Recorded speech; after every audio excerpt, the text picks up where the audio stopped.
Oi, eu sou a Jennifer, é, de didática do ensino de português para estrangeiros, essa é a nossa disciplina, e eu vou falar sobre a teoria da atividade e a avaliação dinâmica. Então, por que tudo isso? O objetivo é a gente não só trabalhar essas teorias, mas é fazer com que vocês entendam e esmiuçem ela. E para isso a gente vai precisar dar uma retomada na teoria socio-interacionista, certo? Sem deixar nenhuma dúvida. Aí eu vou seguir um roteirinho para ir quebrando o gelo. Então, começando pelo Vygotsky e o interacionismo. Então, o culpado e o que ele defende. Então, o Vygotsky, todo mundo já conhece, né, bem a biografia dele. Sobre o socio-interacionismo, ele é fundamentado em dois pilares principais, que é o desenvolvimento cognitivo e o contexto social. Para muita gente, ficar só no desenvolvimento cognitivo sempre foi a base das suas pesquisas, mas para ele não tem como desassociar o contexto social, certo? Então, a teoria socio-interacionista, ela trabalha como a aprendizagem é uma atividade conjunta com as relações colaborativas. Portanto, a aprendizagem é construída socialmente, né? E o professor é uma figura essencial do saber. Ele é um mediador do aluno e o conhecimento. Mediação entre signos e símbolos sociais. Então, é sim apropriar ele, ensinar ele a decodificar códigos, entender, né? Mas é também letrar o seu aprendiz. Né? É apropriar ele desses símbolos sociais para essa interação dele, já que o conhecimento é social. Então, entendendo o raio do interacionismo, é garantir a apropriação dos filtros, que são os processos mais elaborados, os processos mentais mais elaborados, como planejar ações, prever e relacionar as consequências aos atos, né, as consequências de tudo que ele pode fazer, imaginar, deduzir, sonhar, toda a parte subjetiva também, né? Fazer ele se apropriar, entender esses filtros dentro de uma língua, trabalhando com a ZDP, né? Essa zona de desenvolvimento proximal, entendendo o que é esse conhecimento real, o que foi apropriado, o que é concreto para ele, e entendendo também todo o potencial a ser trabalhado com a criança, com o adulto, com o seu aprendiz, né? Com o estrangeiro.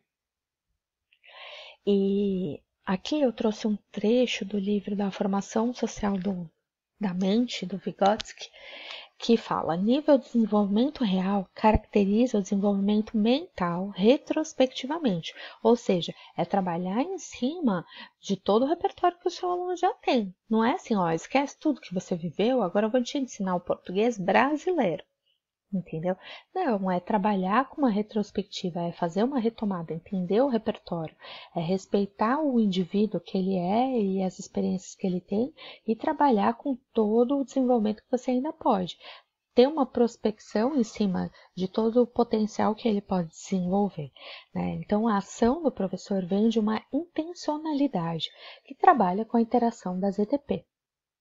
E aí, aqui nesse mapinha é um resuminho do que é, né, essa teoria interacionista, teoria sociocultural, enfim, com vários nomes, que entende o conhecimento como essa parte do nível individual e a interação social. Nós somos um ser individual e social com essas construções, e desassociar elas é quase uma violência com o indivíduo. Né? Entender também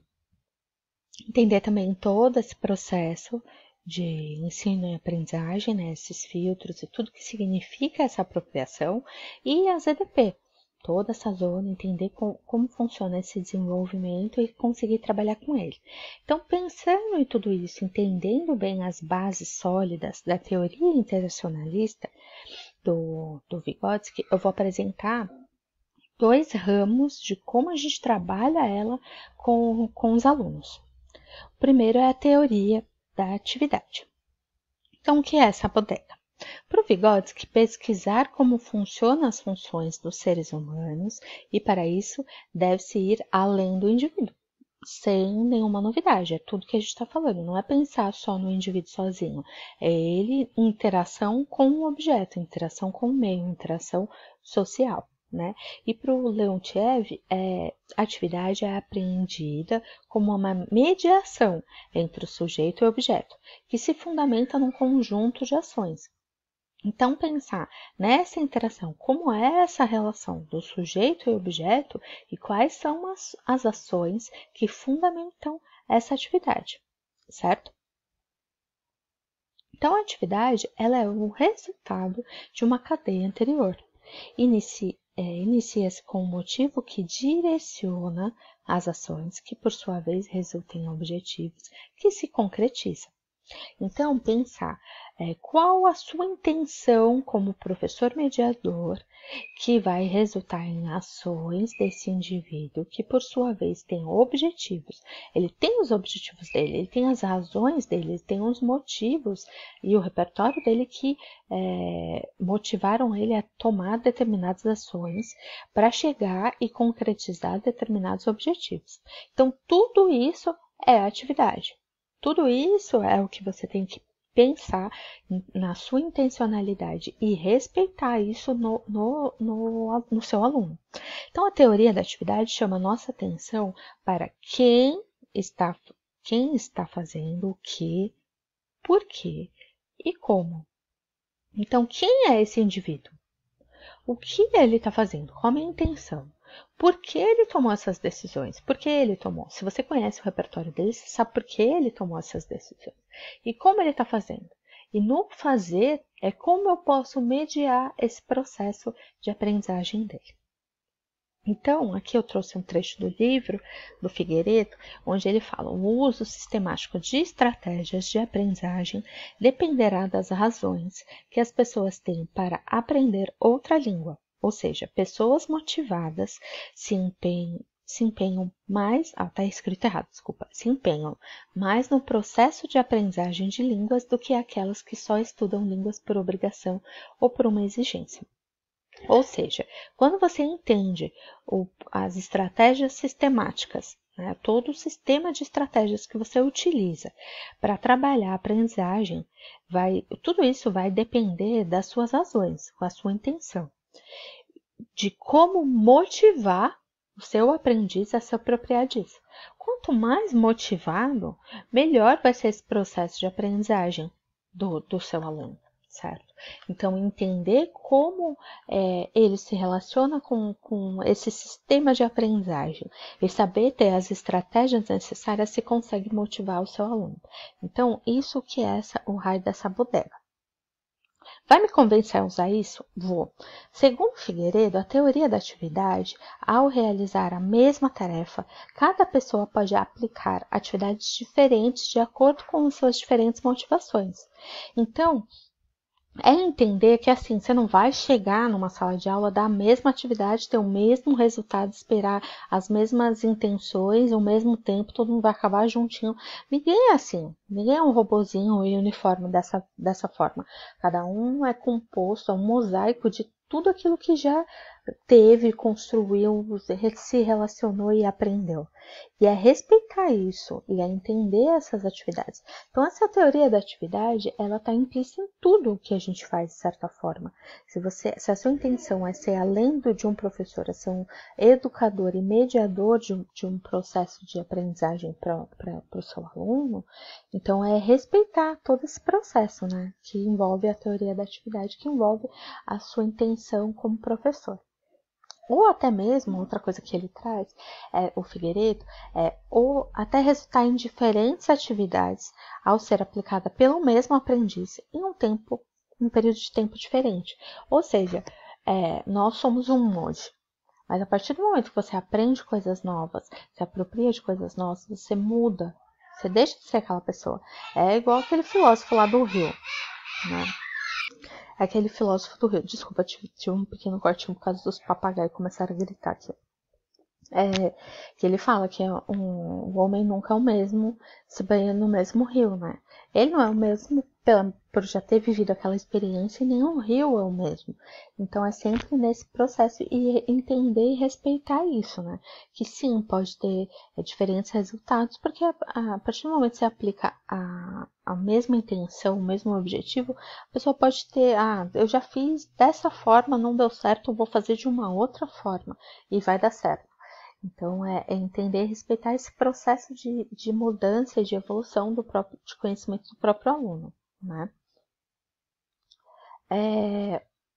Logo, conhecer o perfil do seu aluno poderá conhecer também as dificuldades e motivações, sabendo quais estímulos devem ser aplicados para alcançar seu objetivo e tornar o seu trabalho e o processo de aprendizagem do seu aluno muito mais fácil, muito mais divertido e com muito mais resultados e sendo muito mais significativo, né? E como eu uso essa jossa?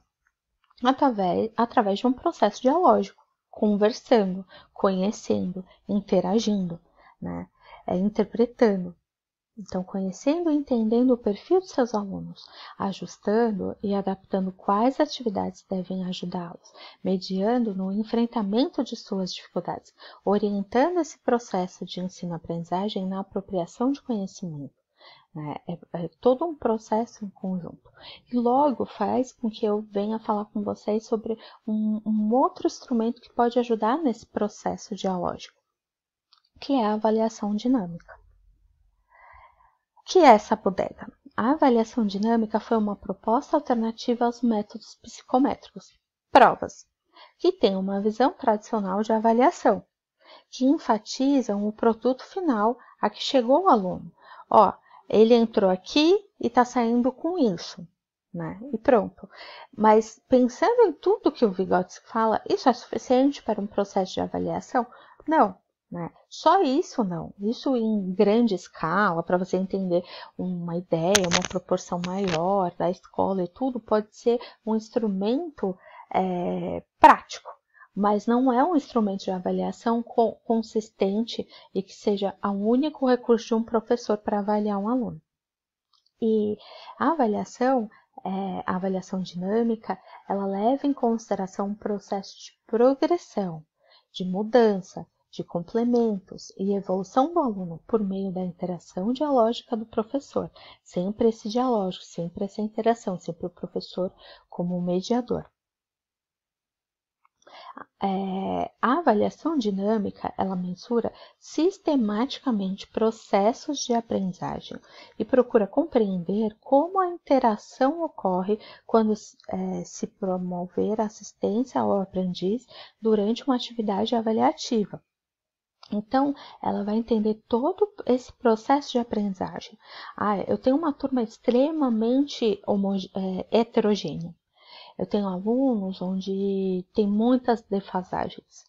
E às vezes o professor tem que entender que ele tem que suprir essas lacunas, suprir essas defasagens para ajudar esse aluno a não se perder, a continuar acompanhando o ritmo que exigem dele, o que ele estaria nesse nível de aprendizagem.